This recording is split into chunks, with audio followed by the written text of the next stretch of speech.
I am Almona Tani, and I'm going to present an FAO report regarding indicators to monitor and evaluate sustainability of bioeconomy. Please tell me if you don't hear me very well, because in fact I have issues on hearing Laura very well. So if I'm not, if you don't hear me, I can increase my voice a little bit. No, I hear you perfectly, at least. Okay. My microphone is here. That's great. Okay, so before starting with the description of this report, I wanted to spend a few words on FAO's work on bioeconomy, which started mainly during the Global Forum for Food and Agriculture in 2015, when FAO received a mandate from 62 Ministries of Agriculture to coordinate the international work on sustainable bioeconomy. To achieve this goal, the government of Germany supported FAO with a project called Towards Sustainable Bioeconomy Guidelines, which started in 2016 and is still ongoing. In the framework of this mandate, an international sustainable bioeconomy working group was created to support FAO on this mandate and to receive messages from different countries and stakeholders on what sustainable bioeconomy should be or is. The FAO's work on bioeconomy has increased recently. In fact, in 2009, we have received the mandate from the International Bioeconomy Forum, together with the JRC of the European Commission, to develop a guidance map and international coherent monitoring system for bioeconomy.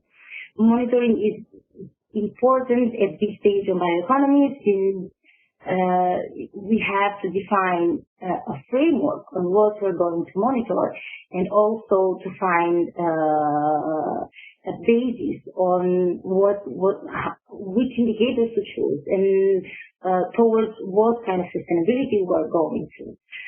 That's why in 2016, the International Sustainable Bioeconomy Working Group, composed of different stakeholders from different countries, as well as private sector or international organizations. This working group sets 10 aspirational principles and criteria, which serve as I said before, as a framework, as a reference point on what sustainability we're aiming to, and as well which kind of these principles and criteria serve also as a benchmark on what kind of indicators and towards which direction they have to go.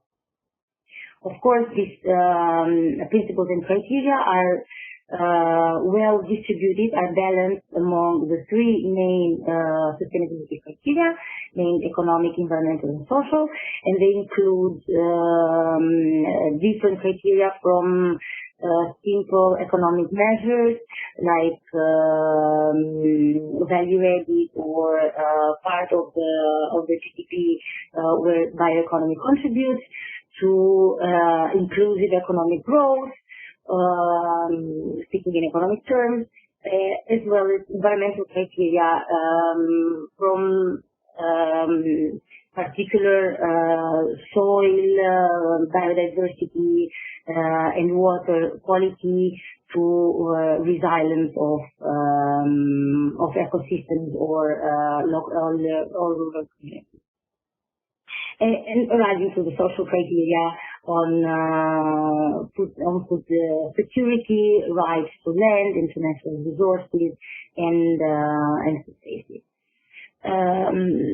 Based on this general framework that has been set from 2016, as I mentioned, we have developed this report, which aims to provide technical assistance to countries and interested stakeholders who have to comply with monitoring and evaluation of a sustainable bioeconomy, but also of sustainable value chains or products regarding bioeconomy, bio-based value chains and products.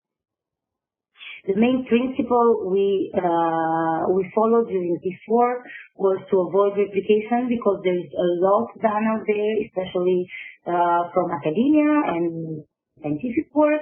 So, but as well as from a common debate and international debate of sustainability.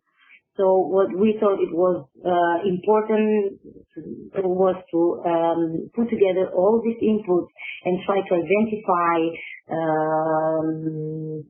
a number of indicators which can be robust, but also simple and measurable. That's why we started with the main work within this report is a review.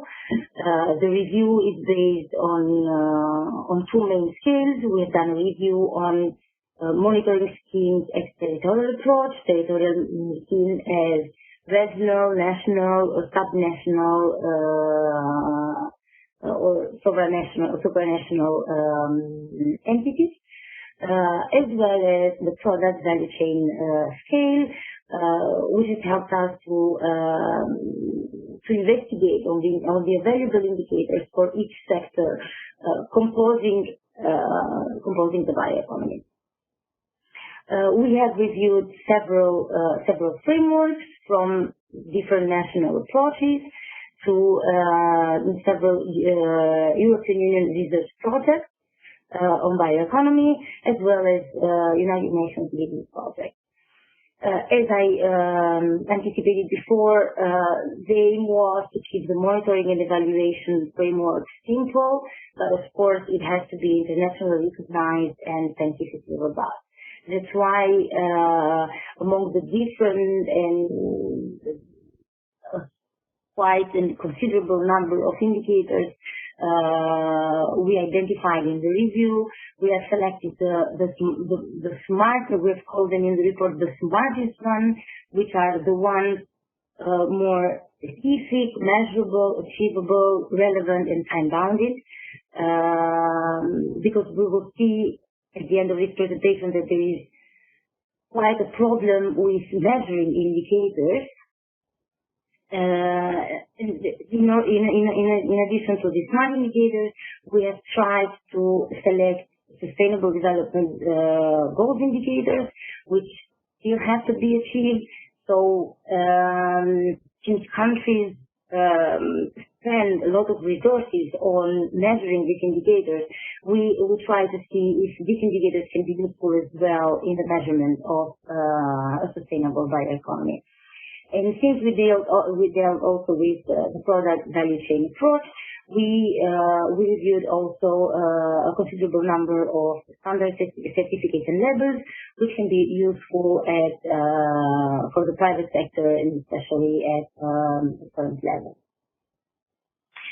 Here are some examples of indicators at territorial level. There are 10 principles, several criteria for each principle, and in order to identify indicators for each principle and criteria, we developed a further step, which are the impact categories. So we identify one or more impact categories for each criteria to make a linking step between indicators and principles and criteria. Here I brought 3 examples. I tried to select the most populated ones, because not all of the principal criteria and particularly impact categories are so populated with indicators. I tried to select one impact category for each sustainability criteria, which is the blue one are the economic one, the yellow one the social one, and the green one is the human and social category. As we can see, there are quite a few SDG indicators that can be used as well for monitoring and evaluating sustainable bioeconomy as well. Of course, these indicators are not developed with the purpose of monitoring and evaluating bioeconomy, but since we are trying to monitor and evaluate how sustainable bioeconomy is, We also, through these indicators, we can also see how bioeconomy contributes to the achievement of this sustainability principles measured by the ABC indicators. Then I'm cutting short at the territorial part, since I know in this webinar we are more interested in value chain. That's why here I'm presenting the stages of the circular value chain. The circular, because of course if we're talking about sustainability, a lot of debate around the concept of sustainability and bioeconomy, scientific debate as well as political and common debate on how sustainable bioeconomy is. Of course, circularity adds a lot of sustainability to bioeconomy, and that's why here we are presenting the circular value chain,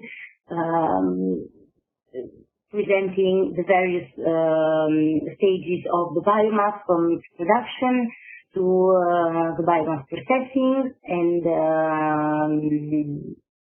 its use, in order to reduce as much as possible waste and to keep resources in the circle as long as possible. Starting from this different value chains, we have identified the sectors, different sectors pertaining to the bioeconomy framework. Of course, they are quite similar to the representation of sectors in the traditional economic categories.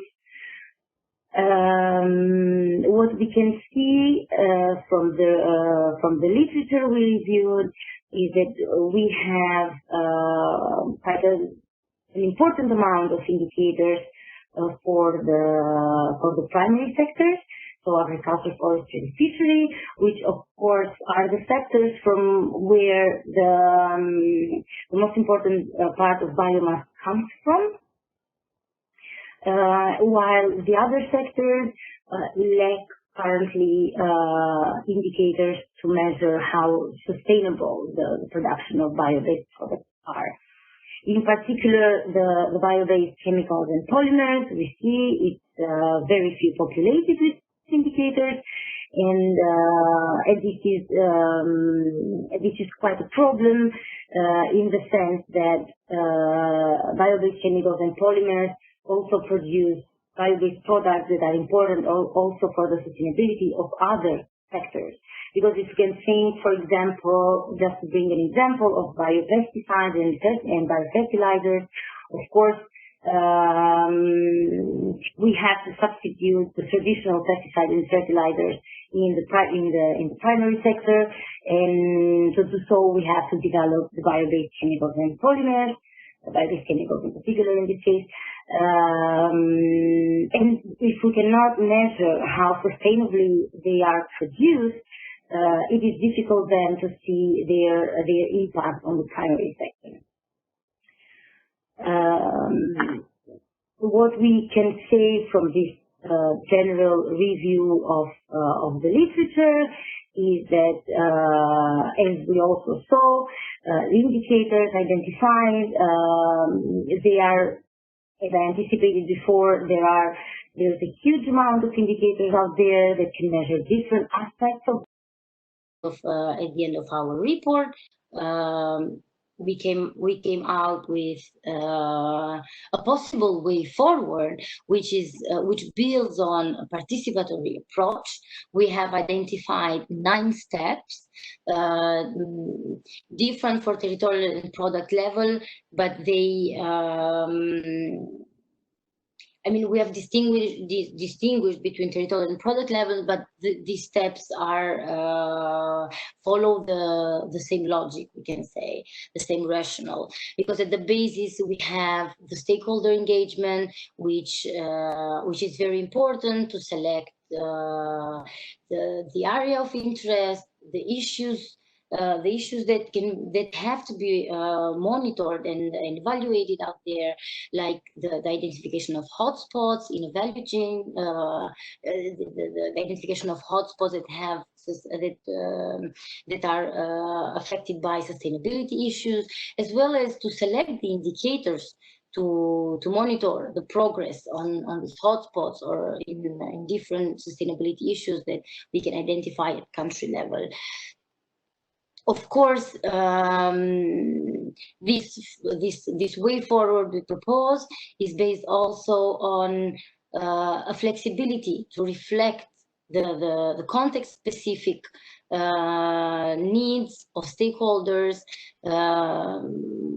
within a country or stakeholders in the private sector. Because if I don't know if it's very well visible, but for example, at the product level, once we have identified the hotspots, selected the relevant indicators by ensuring coverage of sustainability issues for each identified hotspot, we propose a discussion and selection of reference values, then the step of data collection. But once the data collection started and we realized that there's lack of data, or the data collected are not of good quality to measure the indicators selected, then we propose to go back to step 4 and select other relevant indicators, or other indicators that can be relevant to measure the sustainability issues we have identified in steps in the earlier steps. Then we once we have collected also the data for selected indicators, of course, the selection of good practices where we are lacking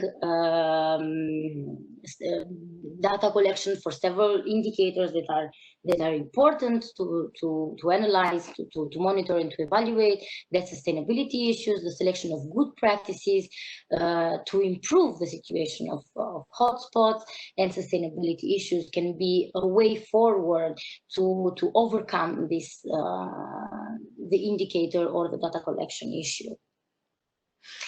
This way forward that we propose, of course, facilitates the inclusion of new indicators and allows stakeholders to improve and to update this framework over time, and also to adapt indicators not only based on the evolution of bioeconomy over time, but also to the specific needs that can come out during the bioeconomy development. This is all from my side. So thank you for allowing me to present this report, and also please let me know if you have questions or comments on this issue.